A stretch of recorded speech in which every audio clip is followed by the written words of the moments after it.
মানুষ কতটা নিচু হলে বারবার একই কাজ করতে পারে। আবারও আখির আইডি নষ্ট করার জন্য তার পিছে লেগেছে তিশা। ঠিক এই পোস্টে এবার আখি তার আইডি থেকে শেয়ার করেছে। রিসেন্টলি জানা যায় তিশা নাকি আখিকে মেসেজ করেছে এবং তারপরে একটা লিংক শেয়ার করে এবং এরপর আখি তার আইডি আখি আক্তার থেকে পোস্ট শেয়ার করেছে এবং জানায় যে আখির আইডিটা নষ্ট করার জন্য আবারও তিশা তার পিছে লেগেছে। কিছুদিন আগেই কিন্তু আখির আইডি আখি আক্তারটা সাসপেন্ডেড করা হয়েছিল এবং 10 দিনের মাথায় অনেক কষ্ট করে আখি তার আইডিটা ফিরিয়ে এনেছে, কিন্তু আবারও নাকি তার আইডি নষ্ট করার জন্য পিছে লেগেছে তিশা। মানুষ কতটা নিচু হলে এই কাজ করতে পারে, ঠিক এই পোস্টে এবার আখি তার আইডি আখি আক্তার থেকে শেয়ার করেছে এবং আখি কিন্তু তার পোস্টের মাধ্যমে এবার সরাসরি ক্লিয়ার করে দিল তার আইডিটা বারবার এভাবে সাসপেন্ডেড করার পেছনে কিন্তু তিশাই দায়ী। তিশাই তার আইডিটা নষ্ট করার জন্য আবারও তার পিছে লেগেছে। তো ভিউয়ার্স, আখি তার আইডি আখি আক্তার থেকে রিসেন্টলি যে পোস্টটা শেয়ার করেছে তিশার উদ্দেশ্যে এবং যে স্ক্রিনশটগুলো শেয়ার করেছে, আসলে এখন সেই পোস্ট এবং স্ক্রিনশটটা পড়ে নেওয়া যাক। এত নিচু মনের মানুষ কিভাবে হয়, ছি। তিশা আজকে আমাকে নক দিয়ে আয়েশের কথা জিজ্ঞাসা করে আর ফিশিং লিংক দেয় যাতে আবার আমার আইডি নষ্ট হয়ে যায়।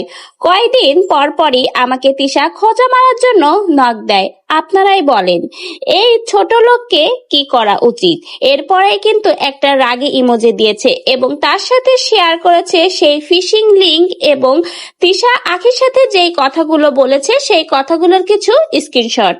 আখির লেখা এই পোস্টের মাধ্যমে এবার আখি কিন্তু ক্লিয়ার করে দিল কিছুদিন পর পরে কিন্তু প্রথমেই তিশা তাকে খোঁচা দেয়, তারপরে যদি আখি তিশার উদ্দেশ্যে কিছু বলে তখনই কিন্তু আখির দোষ হয়ে যায়, কিন্তু প্রথম খোঁচাটা কিন্তু তিশার পক্ষ থেকে আসে। এমনকি আখির এই আইডি গুলো বারবার এভাবে সাসপেন্ডেড হওয়ার পেছনে যে তিশাই রয়েছে সেটাও কিন্তু আখি তার এই পোস্টের মাধ্যমে এবার সরাসরি ক্লিয়ার করে দিল, বুঝিয়ে দিল কখনোই আখির ভালো চায় না তিশা, সবসময় তার পিছনে এভাবে ছেঁচড়ার মতো লেগে থাকে, তাকে কখনোই সামনের দিকে সফলভাবে এগিয়ে যেতে দিবে না। কারণ তিশা চায় না আখি কখনোই তিশার উপরে উঠুক এবং ভালোভাবে ইনকাম করে তার ছেলেকে নিয়ে সামনের দিকে এগিয়ে যায়। তো ভিউয়ার্স, রিসেন্টলি তিশার করা সেই মেসেজের স্ক্রিনশট এবং পোস্টার শেয়ার করার মাধ্যমেই এবার আখি ক্লিয়ার করলো তার আইডিটা এভাবে বারবার সাসপেন্ডেড হওয়ার পেছনে আসলেই কে দায়ী। তো ভিউয়ার্স, আপনাদের আখির এই পোস্টটা দেখে কি মন্তব্য?